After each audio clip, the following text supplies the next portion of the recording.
Acts 16. Then came he to Derbe and Lystra, and behold, a certain Talmudi was there, named Timotheus, the son of a certain woman, which was a Yehudi, and believed, but his father was a Yavani, which was well reported of by the brethren that were at Lystra and Iconium. Him would Paul have to go forth with him, and took and circumcised him because of the Yehudim which were in those quarters, for they knew all that his father was a Yavani. And as they went through the cities, they delivered them the decrees to keep that were ordained of the apostles and elders which were at Jerusalem.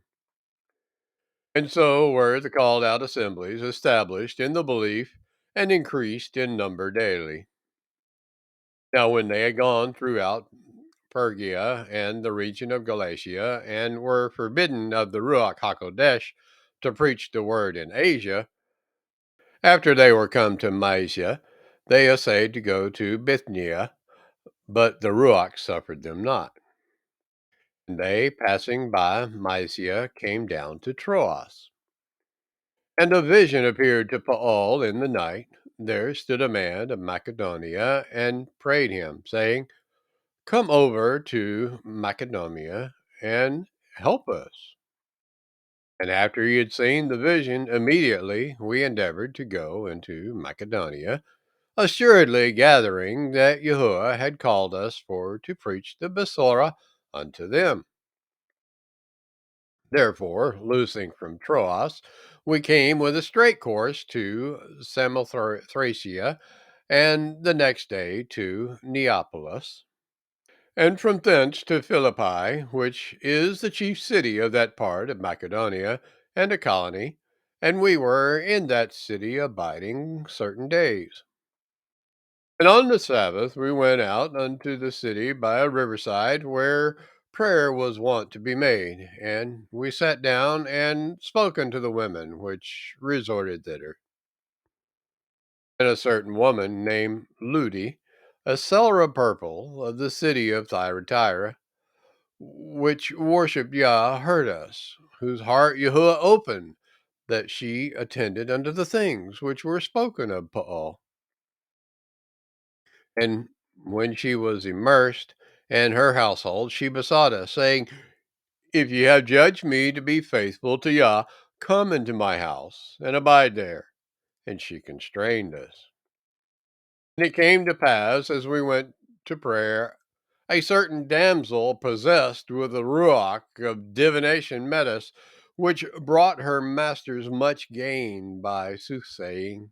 The same followed Paul and us, and cried, saying, These men are the servants of El Elyon, which show unto us the way of Yeshua. And this did she many days. But Paul, being grieved, turned and said to the ruach, I command you in the name of Yahushua HaMashiach to come out of her. And he came out the same hour. And when her masters saw that the hope of their gains was gone, they caught Paul and Silas and drew them into the marketplace unto the rulers, and brought them to the magistrates, saying, These men, being Yehudim, do exceedingly trouble our city, and teach customs which are not lawful for us to receive, neither to observe, being Romanim. And the multitude rose up together against them, and the magistrates rent off their clothes and commanded to beat them. And when they had laid many stripes upon them, they cast them into prison, charging at the jailer to keep them safely. Who, having received such a charge, thrust them into the inner prison, and made their feet fast in the stocks. And at midnight, Paul and Silas prayed and sang praises unto Yahuwah, and the prisoners heard them. And suddenly there was a great earthquake, so that the foundations of the prison were shaken, and immediately all the doors were opened, and everyone's bands were loosed. And the keeper of the prison, awakening out of his sleep and seeing the prison doors open, he drew out his sword and would have killed himself, supposing that the prisoners had been fled. But Paul cried with a loud voice, saying, "Do yourself no harm, for we're all here."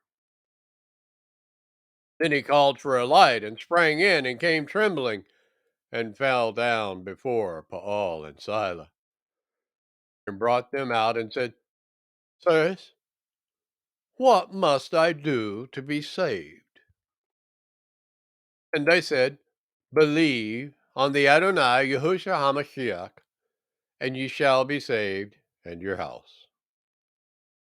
And they spoke unto him the word of YAHUAH, and to all that were in his house. And he took them the same hour of the night, and washed their stripes, and was immersed, he and all his, straightway. And when he had brought them into his house, he set meat before them, and rejoiced, believing in Yahuwah with all his house. And when it was day, the magistrate sent the sergeant, saying, "Let those men go." And the keeper of the prison told this saying to Paul, "The magistrates have sent to let you go. Now therefore depart, and go in peace." But Paul said unto them, "They have beaten us openly, uncondemned, being Romani, and have cast us into prison, and now do they thrust us out privily? Nay, indeed, let them come themselves and fetch us out." And the sergeants told these words unto the magistrates, and they feared when they heard that they were Romani. And they came and besought them, and brought them out, and desired them to depart out of the city. And they went out of the prison, and entered into the house of Ludi. And when they had seen the brethren, they comforted them and departed.